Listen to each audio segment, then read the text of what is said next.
ഇവിടെ അസിസ്റ്റേറ്റേഴ്സിന് ഏതെങ്കിലും സ്ഥലത്ത് ബാറ്റ കൊടുത്തിട്ടുണ്ടോ? ഉണ്ട്. അവരെന്തോ അടിമപ്പണി ചെയ്യാനായിട്ട് കൊണ്ട് നിർത്തിയേക്കുന്ന ആൾക്കാരാണ്. എല്ലാവരും ചീത്ത വിളിക്കും. ആ സിനിമാ സെറ്റിലുള്ള മുഴുവൻ ആൾക്കാരും എന്തുണ്ടെങ്കിലും ചീത്ത വിളിക്കുന്ന അസിസ്റ്റേറ്റേഴ്സിനെയാണ്. ശരിക്കും ഈ സഹസംവിധായകരുടെ ലൈഫ് ഭയങ്കര സ്ട്രെസ്ഫുൾ ആണ്. സ്ട്രെസ്ഫുൾ എന്ന് വെച്ച് കഴിഞ്ഞാൽ സിനിമ അവരെപ്പോൾ സിനിമ ചെയ്യുന്നു എന്ന് പറയുന്ന ഒരു യാത്രയുണ്ടല്ലോ. ആദ്യത്തെ യാത്ര എന്ന് പറയുന്നത് അവർ സിനിമയിൽ കയറാൻ വേണ്ടിയിട്ടുള്ളൊരു യാത്രയാണ്. കയറിക്കഴിഞ്ഞാൽ പിന്നെ അവിടുന്ന് പിന്നെ അവർ സിനിമ ചെയ്യുന്നവരെ കുറേ യാത്രകളുണ്ട്. ഇപ്പം നിങ്ങളൊക്കെ എനിക്കറിയാം, നിങ്ങളൊക്കെ സിനിമ ആഗ്രഹിക്കുന്ന ആൾക്കാരാണ്. എല്ലാവരും സിനിമ ചെയ്യണമെന്ന് ആഗ്രഹിക്കുന്നതാണ്. കുറച്ചുകൂടി എല്ലാവരുമായിട്ടും ക്ലോസ് ആയിട്ട് നിൽക്കാൻ വേണ്ടിയിട്ടായിരിക്കും നമ്മൾ ഓരോ ജോബുകളും തിരഞ്ഞെടുക്കുന്നത്. പലപ്പോഴും സിനിമയിൽ അസിസ്റ്റേറ്റേഴ്സായിട്ട് ആകാനായിട്ട് അവസരം കിട്ടാതെ വരുമ്പോൾ സിനിമയുടെ ഏതെങ്കിലും മേഖലകളിലൊക്കെ അവർ എൻട്രി ആവും.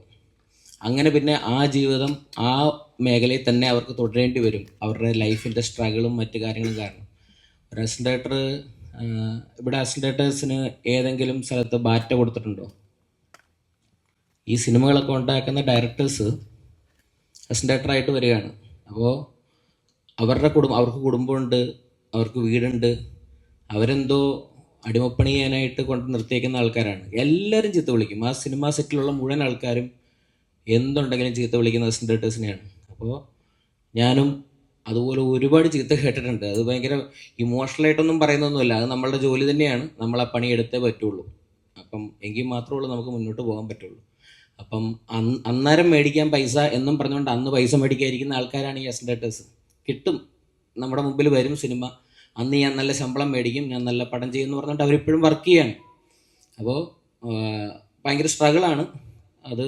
പിന്നെ സംവിധായകൻ്റെ കൂടെ ആയതുകൊണ്ട് അന്നമൊന്നും മുടങ്ങത്തൊന്നുമില്ല. കറക്റ്റായിട്ട് കാര്യങ്ങളൊക്കെ നടന്നു പോകും. അപ്പം അത്രയേ ഉള്ളൂ. സിനിമ ചെയ്യാനായിട്ട് കുറച്ചുകൂടി അവരെ കംഫർട്ടബിൾ ആക്കണം.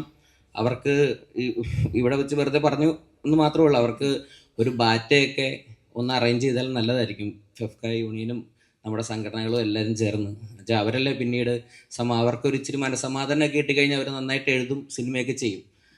അതുകൊണ്ട് അത് ഞാൻ പറഞ്ഞതേ ഉള്ളൂ.